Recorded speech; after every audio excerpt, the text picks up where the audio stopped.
Good afternoon and welcome, everyone. Jim Brett here of the New England Council, and thank you all for joining us today. It's been a very busy spring for the New England Council, and we have a few more events planned in the next couple of weeks. On Friday of this week, we'll hold our third monthly Council Connection virtual networking session. If you've participated in the first two, I think you would have said we found them informative, but also just a lot of fun connecting with each other in the conversations that we've missed in the last year. So we hope that you'll join us for that. May 3rd, we're going to look back on the 100 days of the Biden administration with an all-star lineup of political reporters, starting with Kimberly Atkins here at the Boston Globe, Jonathan Martin of the New York Times, and Punchbowl's News, Anna Palmer. On May 5th, we look forward to hearing from the Attorney General here in the Commonwealth of Massachusetts, Maura Healey. The following day, we will be welcoming back Congresswoman Ayanna Pressley. On the following day, Senator Maggie Hassan of New Hampshire will be speaking to the New England Council. And on May 10th, Congressman Seth Moulton will also be speaking to the New England Council. But today, we're very excited to be kicking off a 4-part series called Investing in Infrastructure. We all know that the president has put forth a very ambitious infrastructure package called the American Jobs Plan. It will probably be the main focus of all the attention of the members of Congress for the next several weeks and several months. Our goal in this series is to take a look at a handful of the key categories of infrastructure where federal investment would benefit our region's economic well-being. Now, of course, there are many other types of infrastructure under consideration. But for purposes of the series, we narrowed it down to a few that we hear from our members about the most. And today, we'll be talking about transportation infrastructure. But in our future sessions, we're going to focus on energy infrastructure. In fact, it'll be on May 18th. And then we're going to do an innovation infrastructure. And then we'll wrap it up with a conversation about how do we pay for all of the infrastructure. Well, I have a great panel of regional transportation leaders joining us today to share their thoughts on the most pressing challenges facing our region, their wish list for federal investment, and their insights on how investment would benefit the New England economy and do it broadly. To lead the discussion, I'm very pleased to introduce Steve Silveira. He's the Senior Vice President, ML Strategies. I think you all know Steve. He's been a longtime chair of the Transportation, the Infrastructure Committee here in the New England Council. We not only thank him for his support, but we also thank him for his leadership. And with that, Steve, take it away. Super. Thank you, Jim. Appreciate the kind words. And before we get started here, I just want to give a shout out to Emily of the New England Council, who does so much to put these events together. And of course, Peter Phipps, who does just a tremendous amount of work for us throughout the year to keep us informed and to make sure that our voices is heard. So we really do appreciate all the great work of the New England Council. We've got a great panel here today. I invite everybody to look at their bios. I would use up at least half the time we have available if I read through all the accomplishments of the people we have here. But of course, we have all aspects of transportation covered. We have the air covered with Ted and Lisa. And of course, Lisa is also responsible for the Port of Boston. David Scory has us covered with rail issues. And as we all know, transportation projects don't pop up on the ground like mushrooms. They need to be planned, designed, and constructed. And so we have Ellen and John to cover us on those issues. So let's get started here. As Jim mentioned, President Biden has put forth a $1 trillion plus proposal. The Republicans have put a proposal out that is hundreds of billions of dollars. So we have lots of money in play here. And as you look through the details of these programs, there's lots of the talk, lots of money for rebuilding what we have. But of course, it's typical with these types of projects or programs.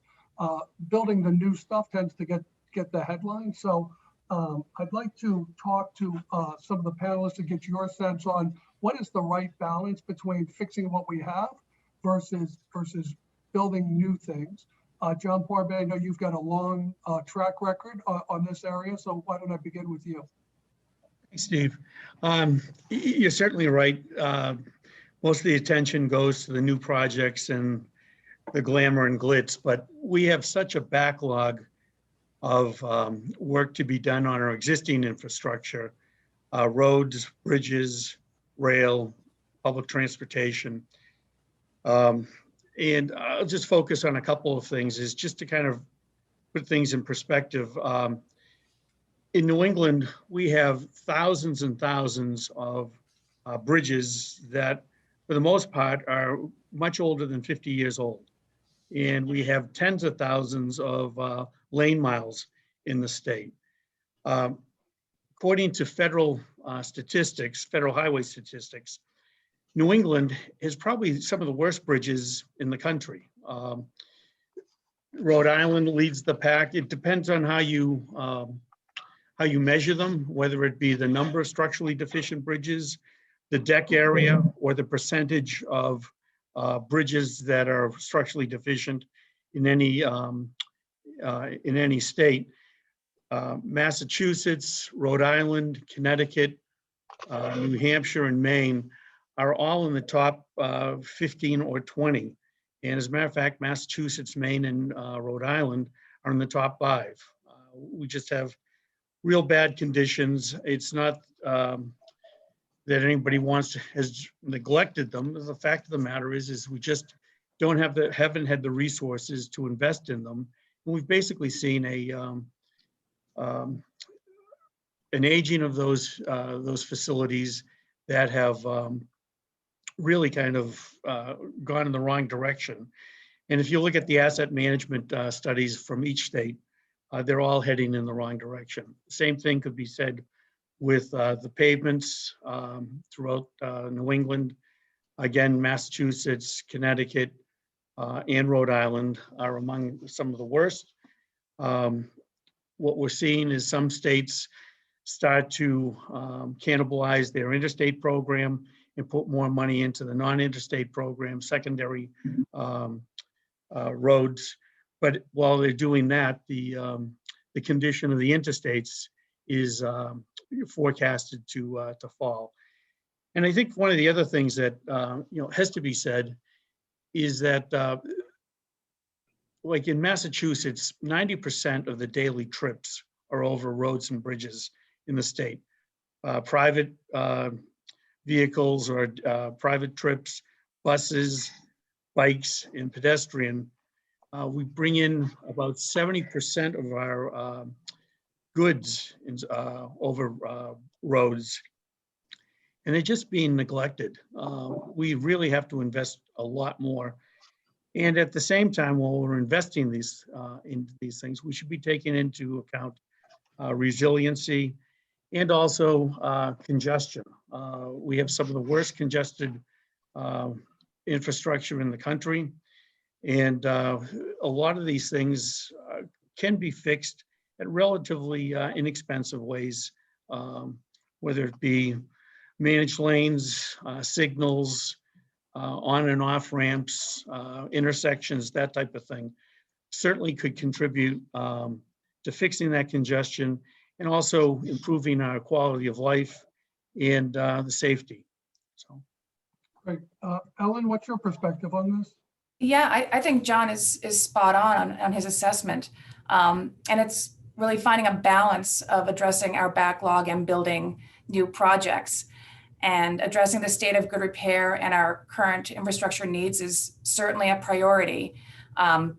We've seen that the pandemic slowed down this process, but the various state DOTs and the MBTA have their capital investment plans, and they are assessing how they will be spending the anticipated funds. Some of these are shovel-worthy ideas that are being turned into shovel-ready projects. And some that come to mind are the Cape Cod Canal bridges and the I-90 128 interchange in Weston. What we've seen from our Northern New England DOT clients is that they already have a number of bridge projects that are moving forward in anticipation of funding. In fact, the Maine Turnpike issued some bonds, but not as much as they had initially wished. As far as the MBTA is concerned, the focus should be on accelerating projects to make the T more efficient and effective, like the red, orange, green line transformations and Better Best project and automated fare collection. But what is different about the American Jobs Plan is the magnitude of the investment and the focus on climate change, sustainability, and environmental justice. And this is a once in a lifetime opportunity to make some transformational investments and needed changes to our transportation system. And this could be the electrification of our commuter rail system, extended train service to Western Massachusetts, or new cars for the Green Line.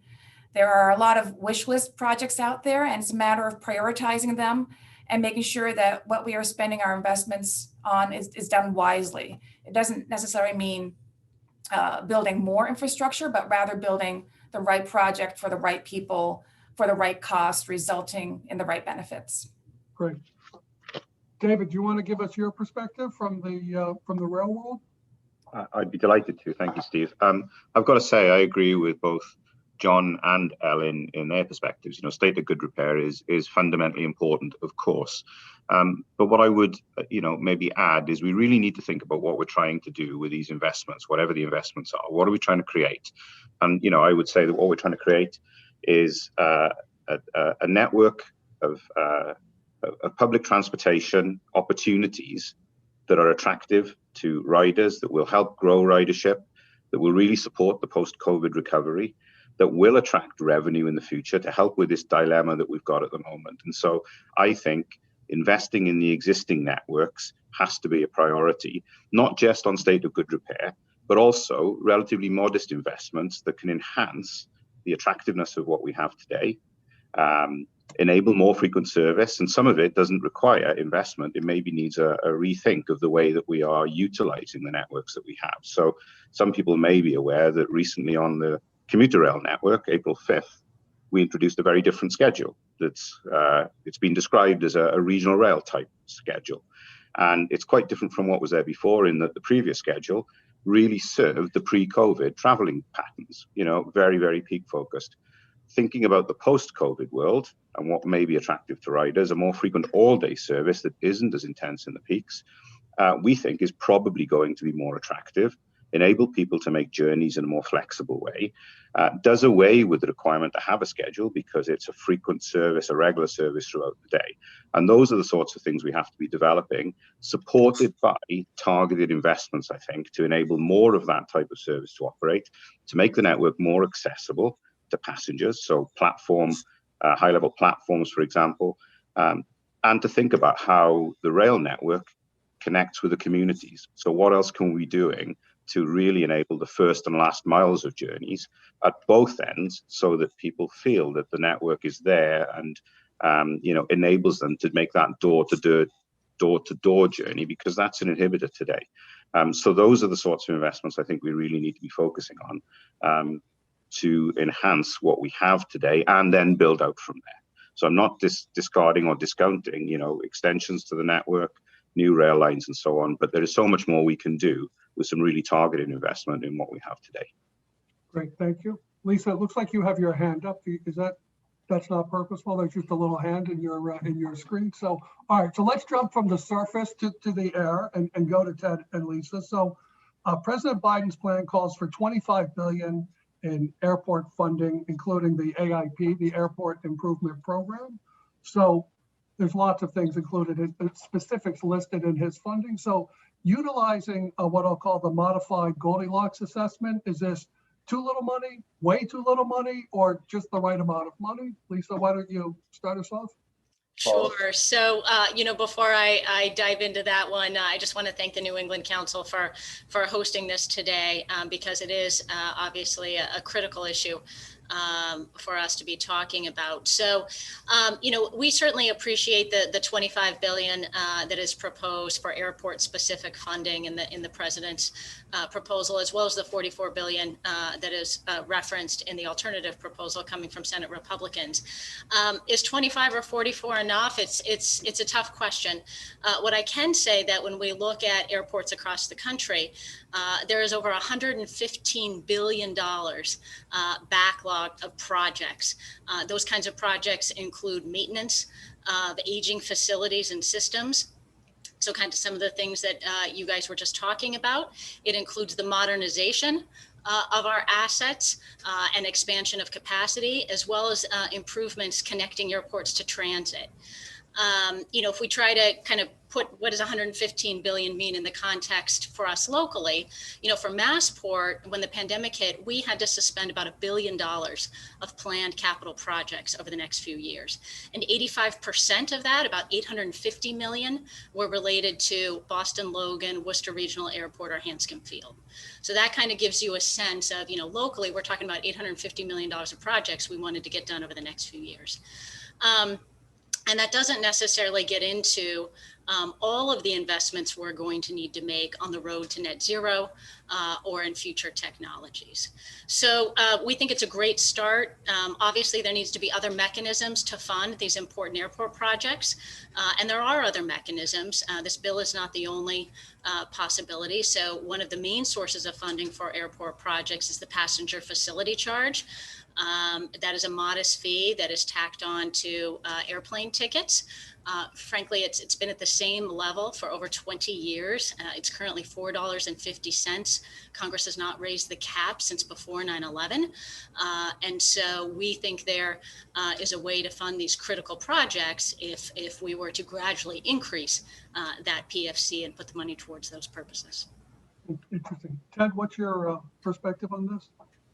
Well, I very much agree with what Lisa mentioned. I mean, I think I'll take it one step further. I think we need to completely reimagine the way we fund airport development. The Airport Airway Trust Fund solvency issues, which funds the AIP program, but then the modernization of the PFC program that Lisa mentioned. And I'll just add on to Lisa's comment that that PFC at $4.50 over the last 20 years has lost 40% of its purchasing power. Just due to inflation. So I think an important element of any PFC modernization would need to allow that to be indexed or benchmarked against some sort of a consumer price index or some sort of a mechanism like that, so that we can stay at the full purchasing power of the modernized PFC. And we also have to think about how we use those monies, right? I mean, AIP dollars are good for runways and taxiways and the federal investment and the federal interest in interstate commerce and ensuring that our facilities and our and that federal investment are kept at a optimal level. We have grant assurances that require us to keep the pavement at a certain level of condition, so that continual reinvestment and that federal investment, the initial federal investment is important, so that we can maintain the utility of federal dollars invested in our airports. But the PFC dollars are usually used for non-AIP eligible elements of the project, like roadway improvements, terminal expansions, parking lot, debt retirement. So it's a very, very important element to the overall airport funding mechanism that I think we really need to pay attention to help keep all of our airline business partners' costs as low as possible. Great, thank you. All right, let's turn our attention back to rail and transit. President Biden may be the most rail-friendly president since Abraham Lincoln. His proposal includes $80 billion for Amtrak, including many improvements to the Northeast Corridor, as well as $85 billion for other transit, including bus and rapid transit. It's not all just rail. I'm interested, Ellen, why don't I start with you? I'm interested if you think there's the appetite out there to spend this money. Yes, I think that there is an appetite for this investment, and it's great to see that the administration is clearly behind it. And we have many tools in our toolbox to achieve these goals cost effectively and creatively. It appears that there is a greater desire to prioritize public transit and rail projects, particularly in a way to combat climate change and promote greater social equity. There is a focus around Justice 40, the idea that 40% of the benefits of relevant federal investments will go to disadvantaged communities. In the American Jobs Plan, the president notes that the households that do take public transportation to work have generally twice the commute time, and households of color are twice as likely to take public transport. So there's obviously a great desire to invest in our transit system in a smart manner and building the right infrastructure. As David was saying earlier, more track is good, but people care about better service, less headway, for example. More stations are good, but they need to be integrated into the community and the urban environment. Making stations ADA compliant is good, but making them accessible to all is needed. Linking the public transit system with other modes of transportation can also address the first mile, last mile problem that was mentioned earlier. And I think that technology will be a critical part of solving these problems. So apps are being developed to link these various modes of transport, so you can rent a bike to get to the subway and take a scooter to your final destination in one step. We have also leveraged technology tools like our public involvement management application, which is used to host, manage, and record in-person and online public meetings, so that meetings can be live or pre-recorded. You can upload different translated versions of meetings to comply with environmental justice requirements. Stakeholders can log into the meeting and submit comments and questions. So responses to stakeholders are also done through this application. And this technology allows us to reach stakeholders who may not be able to attend all in-person public meetings. And even if they do attend, there may be people who feel uncomfortable getting up in front of hundreds of strangers and asking questions, and may feel more comfortable chatting their question from the comfort of their kitchen table in their pajamas. So the point is that we want input from various stakeholders to ensure that we are addressing their needs. Great, thank you. David, what's your sense on this level of rail investment? So I think there is a huge appetite there, and I think Ellen gave a fantastic answer and touched on many of the things that I would have touched on. But just to build on that a little bit further, I spoke earlier about trying to create the sort of network that we can imagine could be there in the future, one that's really supporting economic regeneration, social mobility, equity, and a network that's attractive. And I think that's the key. A network that's a choice rather than one that is a last resort. And I think here, I've been in the United States for 5 years now, but I think the attitude towards public transportation is shifting. The attitude towards climate change is shifting. The need for greater social mobility and greater equity is continually being emphasized and re-emphasized. And I think investment in public transportation can really meet all of those ends. And so absolutely welcome the investment. And I think, as Ellen touched on, the connection with communities, modernizing ticket systems, modernizing the customer experience, speeding up journeys, improving accessibility. This investment will help realize all of those things, as well as creating jobs, well-paid union jobs in the main, that will really support the economy as well. So I think it's a fantastic step forward. I think it's entirely in tune with the direction that society is going in. And very much welcome it, and look forward to playing a part in helping deliver some of those investments. Great, thank you.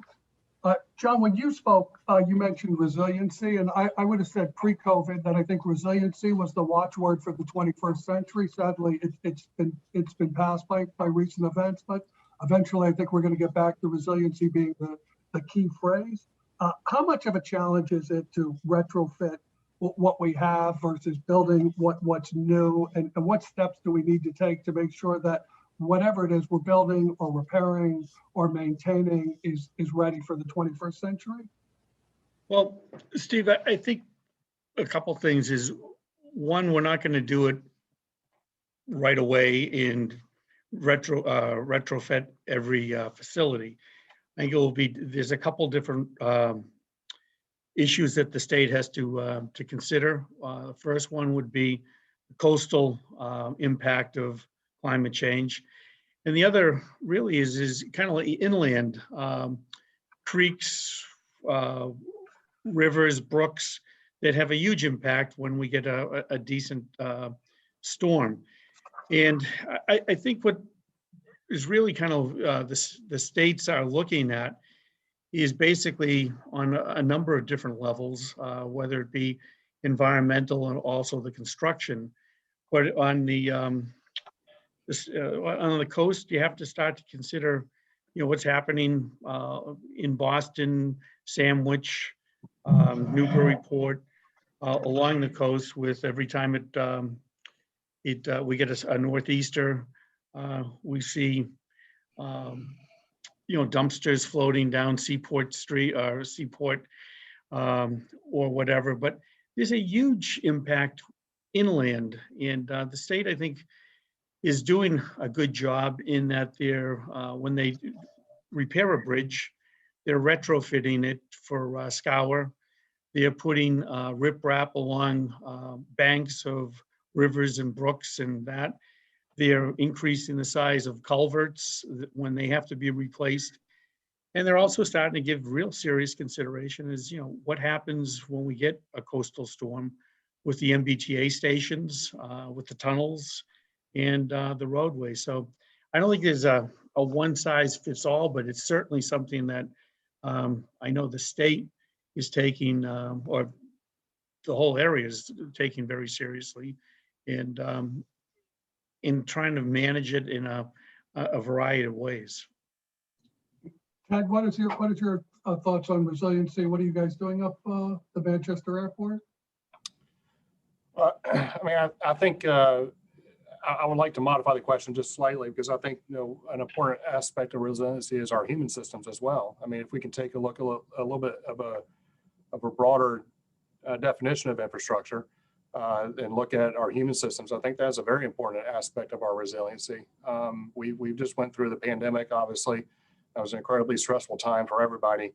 But workforce development, I know that's something that we may touch on in the future question here in the panel, but I think that's another aspect of resiliency. But taking it back to the climate resiliency, obviously, future-proofing the airport is something that is very important for us here at the airport, and looking at ways that we can reduce our carbon footprint, working with our airline partners and all of our business partners. And I think, overall, aviation's done a good job at reducing carbon footprint. I think there's more that we could do as an industry. But airline manufacturers are making more fuel efficient, lighter, quieter aircraft. Airlines are purchasing those aircraft and retrofitting their existing fleets. They're adopting more and more electrification in their ground servicing equipment. And then airports ourselves are working on ways that we can enhance U.S. Green Building Council design, development, and procurement decisions. So I think at the end of the day, it comes down to just that, making effective design choices and effective choices during your procurement process, and prioritizing resiliency through those efforts. Great. Lisa, given the proximity of your Boston assets to the water, I imagine resiliency is a particular concern of yours. What are your thoughts on this? I mean, we took steps a number of years ago to really evaluate our assets and what the vulnerabilities were from rising coastal waters, and then immediately started to harden the critical infrastructure associated with those assets. And in addition, produced a number of guidelines to developers of our commercial real estate properties as well. I think at the end of the day, whether you're thinking about retrofitting or building from scratch depends on where you are in the life cycle of that asset. And continuity of operations as you try to adapt to climate change. So we're going to need to be doing both clearly going forward. I think, Ted did a great job of outlining a number of things that the aviation industry has done to try to combat climate change and reduce emissions. There's one thing that I'd like to add to that list that I think we in the aviation industry are really starting to look at and focus on. And that has to do with the investment in sustainable aviation fuels. You know, if we are really going to reach the target of net zero emissions for this industry, we are going to have to think about adopting them before longer term strategies that are actually zero carbon producing are developed, assessed, and actually adopted. Some of the initiatives around SAFs have taken hold predominantly on the West Coast. We think there's an opportunity to see the development and the adoption here in the Northeast, but it's going to require some investment and it's going to require partnership. Great. Ellen, what's the perspective from the engineering community? Yeah, I'm on board with everything that has just been said about resiliency. And the only thing I'd like to add to it is that, in terms of the question of, is it easier to build new or to retrofit old? It's generally easier to build new. But let's face it, we don't really have a choice necessarily. We're stuck with an existing infrastructure that is old and it needs to be maintained and operational most of the time during construction. So, that is certainly a challenge and expense for all of us to consider. But I think another element that we need to also think about is, as these structures are being retrofitted, how do we accommodate the environmental justice concerns, especially since so much of this infrastructure is in communities that are going to be impacted by the Justice 40 initiative. And for us personally, and I assume also for the various agencies, the Justice 40 initiative is something that is a little tricky to figure out because it speaks of 40% of the benefits rather than funding going to disadvantaged communities. And just the terms are a little tricky. Funding is easy to count and to track, but benefits like improved air quality or affordable housing can be harder to calculate. So also a project may be a benefit to some and a burden to others. And so here we have a corporate president of Infrastructure and Mobility Equity who reports directly to our company's CEO. And but nonetheless, it's clear that the Justice 40 initiative is a real game changer. And it's a new opportunity to advance infrastructure and mobility equity. Great. David, did you want to jump in here? I saw your hand go. Just a couple of things to add. Yes, thank you, Steve. I think John made the point that resiliency, it is of course about infrastructure. I'll just touch on some of the things that are happening in rail in a moment, but it's also about people and systems and being prepared for various situations. And I think there's a tremendous amount of work that's gone in, I'll speak for the rail network, to be better prepared, to have better plans in place for the sorts of situations that used to be once in a generation, but now seem to be once every 3 or 4 years. But just returning to infrastructure and investment, I think it's been well publicized. There's been a tremendous amount of investment for storm preparedness, particularly snowstorm preparedness since 2015. A lot of equipment that's been added to the asset base here so that we are better prepared for those sorts of events. But also thinking about climate change, tidal surges, which we see more of now than we used to. Some simple things that we're doing is on railroad lines which are close to the coast, particularly the eastern route, so the Newburyport-Rockport line, we're lifting the line side equipment a bit higher so that it's not going to get underwater if there's a tidal surge. There's a huge amount of tree clearance that goes on along the network, which is something of a contentious issue, of course, but it is absolutely vital to maintain the network and the safe operation of the network in the storms that we get so often now, when we can have dozens and dozens of trees down in any storm. And building in resiliency as part of design, as has already been mentioned, is really, really important. So the PTC, Positive Train Control system that people will have heard about in the press, I'm sure, which is implemented on this network, has a level of resiliency built in so that if a wire is severed, it can still operate even with in a degraded mode condition. So tremendous amount of work going on, but more work to do, of course, as ever. Great, thank you. I think we would all agree that by any measure, we are talking about spending lots and lots of money over a relatively short period of time, more money that's been spent for quite some time. I think we would probably also all agree that investment is well needed.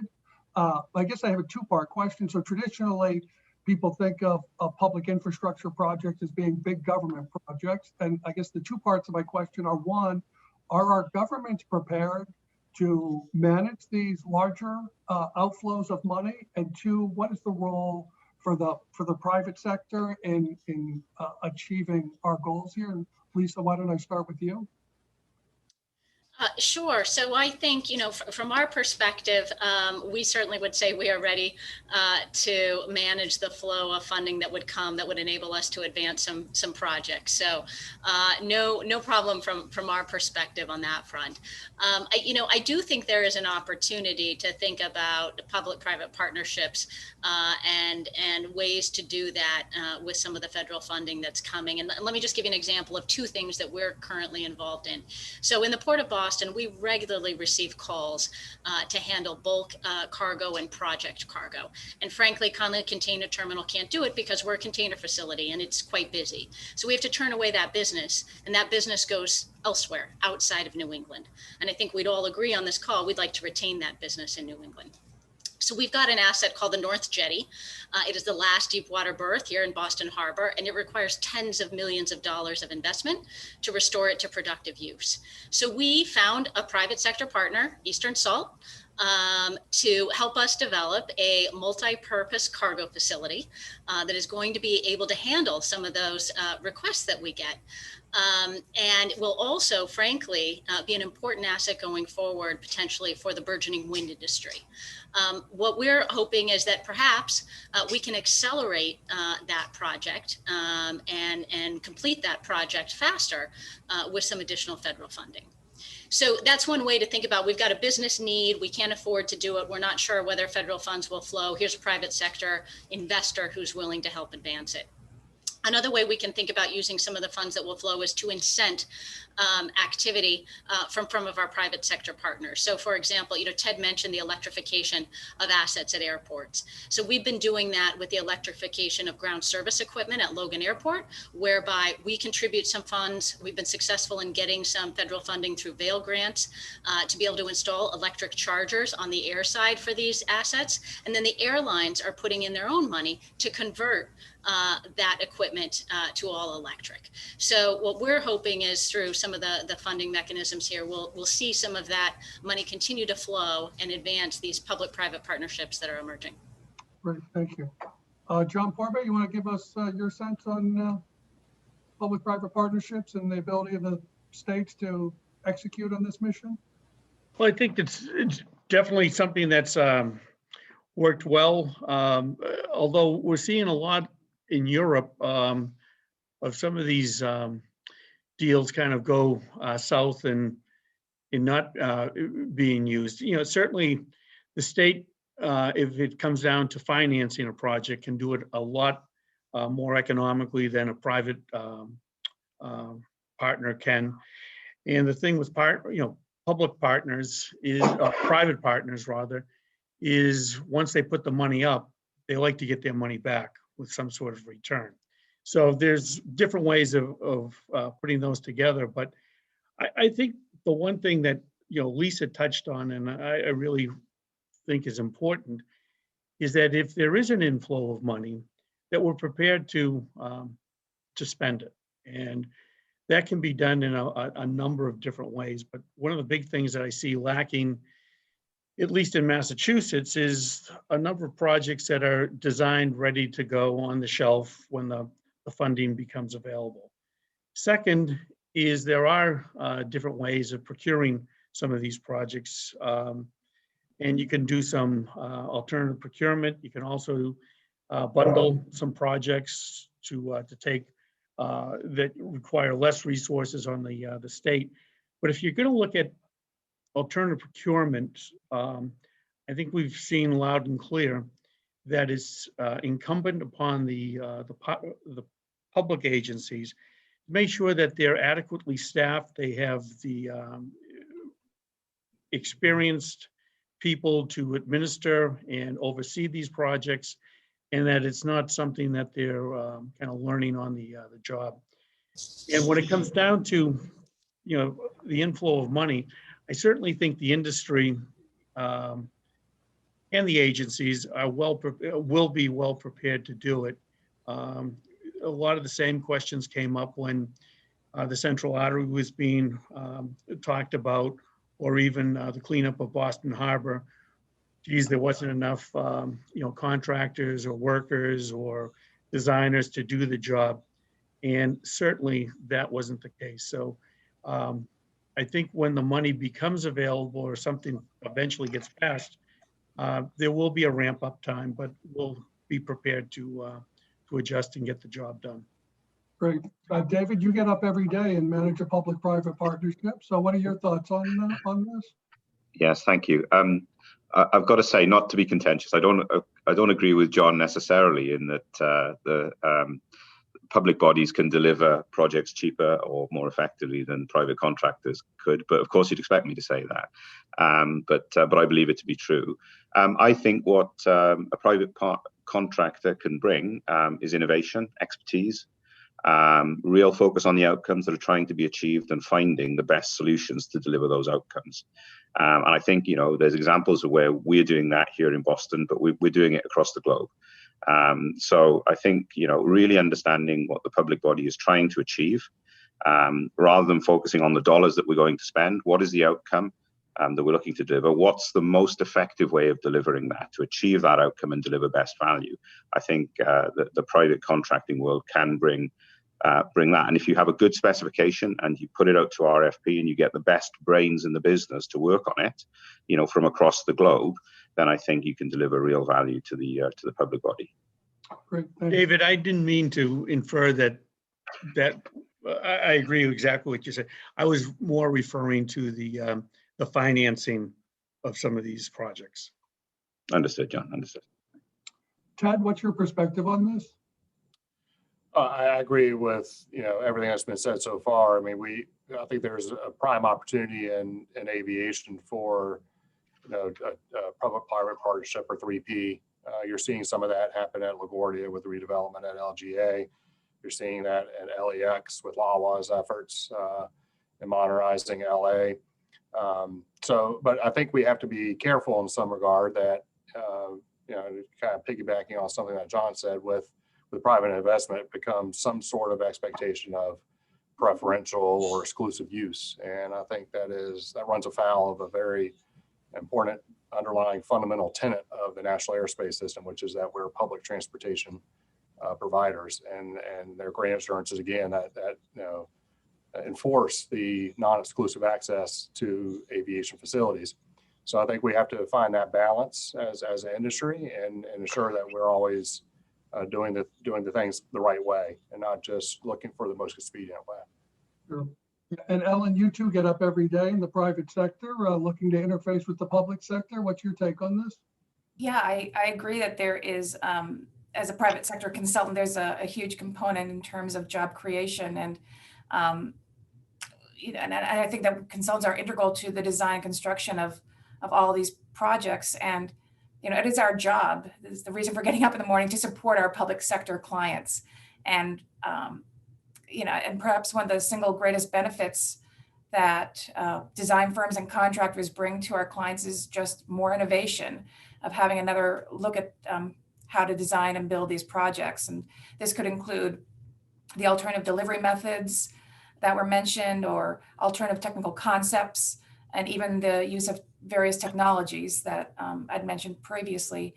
And I think, just as a company, we've demonstrated this numerous times for all the DOTs in New England, of where the client has released some sort of base technical concept, and we just worked around it and developed some alternative solutions and innovative ideas that resulted in schedule and monetary savings.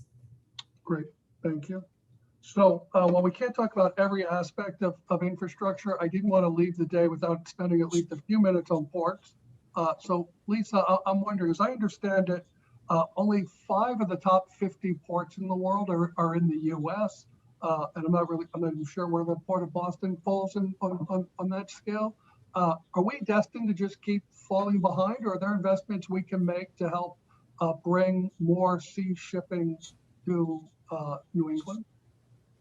Yeah, so I guess I would talk about that in 2 ways. So the reason that the world's largest container ports are in Asia or in China specifically is because that's where all the stuff we use every day is made.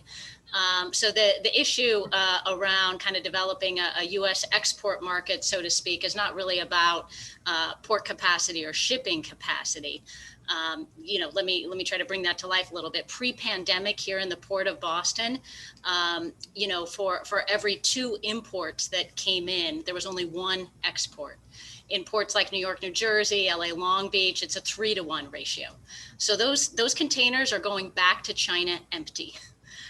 So what really is needed, if we want to advance that, is the development of more domestic manufacturing. More port capacity and more shipping capacity isn't necessarily needed there. I think over the past few years, we have been making the right investments, particularly here in the Port of Boston and in ports across the East Coast, to facilitate the movement of goods, because the industry has moved to much larger container ships. And so we've had to dredge Boston Harbor, just like ports across the country have dredged their harbors. We've had to deepen our berths, modernize our container terminals. Thankfully, our 3 new larger cranes are on the way from Shanghai, so that we'll be able to handle those large ships beginning this fall. So I think from that perspective, there is capacity, but if we're specifically talking about kind of the export piece of it, it's going to require the manufacturing end to be developed more. Sure, great. So as we all know, one of the selling points of these infrastructure investments, in addition to fixing what we have or bringing new things to the table to help advance the 21st century, there's the whole jobs component. John, I'm wondering if you could comment on what you think could be in the cards for job production from investment levels like we're talking about.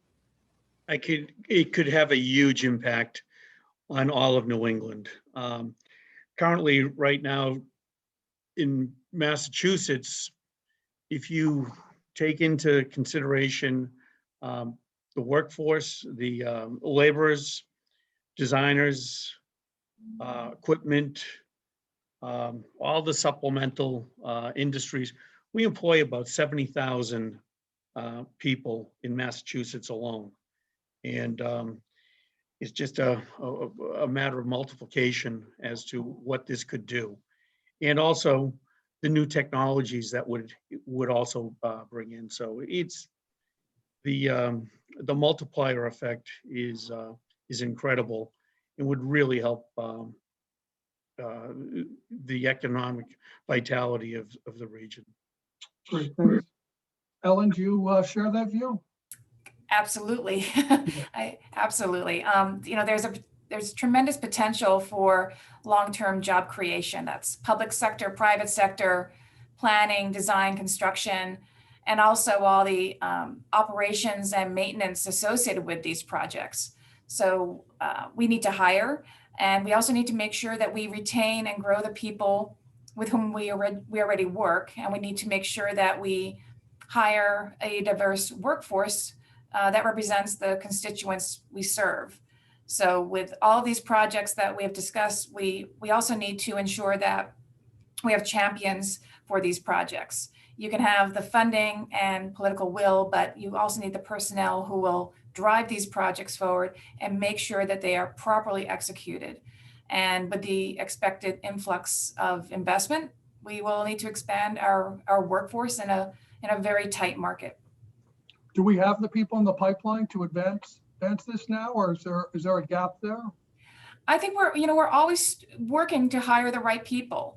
I think that it's always a struggle, and particularly reaching out to minority engineers and planners and contractors. But we're working on it. We make it a very conscious effort to do just that, and we have been successful. But it's something that we're constantly doing, and we have at the forefront of our mind of who do we hire and who do we want to hire, and also reaching out as a side just to various high schools and communities, teaching them about STEM and getting them excited about the STEM fields, and encouraging them to pursue further education in those fields. Great. Ted, as our representative from the most northern part of New England, at least on this call, what's your take on this? I think from an aviation perspective, there is certainly a gap. It's a pretty wide gap in workforce development and the workforce of the future. I mean, unfortunately, the pandemic resulted in a 20% reduction in the airline workforce. Just yesterday, the business channels were full of stories of airlines now needing to find another 10 to 15,000 pilots for the future. But it goes beyond just what our airline business partners need.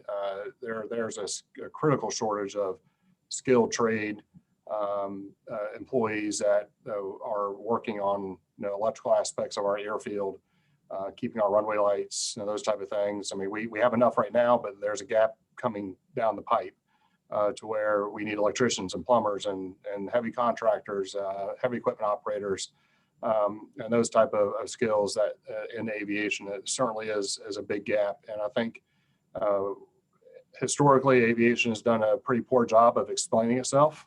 Everybody thinks of aviation, only two jobs are the pilot or maybe the flight attendant, but there's a lot of things that go on in order to get that airplane safely from point A to point B.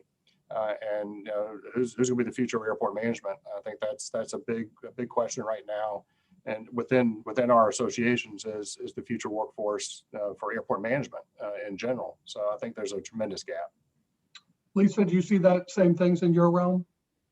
I do think about how we are going to market to the next generation of workers, right? So if we think about the value proposition for transportation, what is it that we're marketing and selling? I think Ellen was absolutely right that we have to do the outreach. We have to increase the awareness. Like Ted said, people don't realize that there are all these amazing opportunities across the transportation field. But I also think we're going to have to sell more than compensation and benefits. I think one of the things that we bring to the table in transportation is mission. And so I think we have to figure out, how do we start to market mission? Because many of us are involved in mission-driven organizations. We offer mission-driven opportunities where young people can have a tremendous impact on society, on businesses, on the economy. And I think we somehow have to start messaging that better if we are going to avoid what Ted described, which is just not having the people to step into these roles, whether it is the electrician or it is the manager or it's the people making sure that our trains are operating successfully. So that we have our work cut out for us, but I think it's all possible. Great. David, do we see the same thing on the rail side of the equation? We do. I agree with everything that's been said. I think, the investment is a fantastic opportunity for job creation. But in rail too, there could be some skills gaps. It takes 18 months to train a locomotive engineer. Actually, for somebody to design and maintain signaling systems can take several years, even if you start with a core level of competence. And what we've seen when there are lots of major projects going on is a real scramble and scrabble for those resources. So we do need more of those resources. We do need to think now about how we develop those skills so that we're able to deliver at scale all of these projects. I think the other point, and Lisa already made it, is the opportunity to sell what we do in a way that we haven't done before. I'll speak for rail. Rail hasn't necessarily been the most inclusive of environments historically. It tended to be white male dominated. It is a much more inclusive environment today. It has a greater sense of purpose, I think. We need to continue to develop that so that we reach out to underrepresented communities, so that we are representative of the communities we serve, as Ellen said, and we create an environment where difference is valued and seen as a strength rather than something that we're trying to repress. So there are certainly challenges, but I think there's huge opportunity there. The only other point I wanted to mention is, as well as direct job creation, if we can create the type of transportation infrastructure that we're all aspiring towards, the societal benefits for job creation in a wider society is also something significant and something that we shouldn't forget either. Great, thank you. Well, we just have about 5 minutes left here, so I want to go around and give everyone an opportunity here. The New England Council, as we know, has a wide reach, and I believe there's some congressional staff members here. As Congress is considering all of these programs, I'm interested in what specific projects you would like to see them consider. So, Ellen, I'll start with you. Well, I'm really curious to see what the other panelists have to say about this one. On the transit side, I think commuter rail electrification is something that is at the forefront of everyone's mind. And I think that there's some great plans that are in place, and it's just a matter of pushing those forward. And I think that there's real momentum in terms of moving that forward. So I think that that's something that's really transformational for generations to come. Related to that, also on the transit side, is a systematic power program for the MBTA. The MBTA is the largest consumer of electricity in Massachusetts, and we need to look at the power program for the MBTA holistically, not just individual projects, but really put forward a plan to upgrade the entire system. On the highway side, at the forefront of my mind are the Cape Cod Canal bridges and the Alston interchange, which all of you know so much about that, but I'd love to see those projects really accelerated. Okay. Ted, what's your wish list? Well, I'm going to surprise everybody because I'm supposed to be up in the air mode, but I'm going to talk about the surface transportation mode. I think there needs to be a broader discussion about the interface between air surface transportation and tightening that relationship between those between the two, I guess if you call them super modes, right? And I think there could be some modernization within, the AIP and PFC guidelines that we received from the federal government that could maybe loosen some of the restrictions on what can be used, what we can use those funds for. Typically, it stops at the front door, as we like to say, with airports. So I think if there could be a better way to allow those funds to be used for surface transportation integration, I think that will help. And then for us, going back into the air mode here at the airport, we're really are focused on. I mentioned earlier the future proofing of the airport and really embracing the frictionless travel journey. And I think modernizing the airport terminal here is something that is on our list. Looking at everything from our restrooms down to our communication center, and ensuring that we have adequate social distancing and that we're prepared for any future pandemics or health emergencies that may come down the road, which I hope does not happen. Yes. Well, great. And you did surprise me with your surface transportation comments. So Lisa, why don't I turn to you next? Sure. So I'll kind of talk about two conceptual areas. The first is, I think, any projects that are aligned with climate change goals and emission reductions. Specifically, I would say near-term expansion of HOV capacity would be a priority. And then the second thing I would say is investment in technology-related projects that increase the efficiency, thereby reducing costs and enhance the customer experience across transportation assets. Those would be my two priorities. Great. David, what are your priorities? So I think for me, it's about energy transition. It's about how we reduce the dependence on fossil fuels, particularly on commuter rail. There's been a lot of talk about commuter rail transformation. I think really moving that forward to create a system that is less carbon dependent, that has a lower carbon footprint, but will deliver a significantly better service, more attractive service for passengers, and is more efficient to operate. I think the transformation can deliver all of those things, and looking at other modes too. So moving to, away from fossil fuels on other modes to the fullest extent that we can, and focusing on passenger experience. Great. All right, we're going to end where we began with John. John, what are your projects? I guess a generality would be is just taking care of many of the choke points and bottlenecks throughout the region, like 128 or 93, 95 up in Woburn, 93, 95 in Canton. Those are just choke points, and throughout the state, just congestion could be so addressed by improving some of these choke points and the off ramps, on ramps, merging the managed lanes. And I guess the other thing that really I don't think gets much attention at all in the area is the movement of freight. Is ignored, and it's so vital to the area.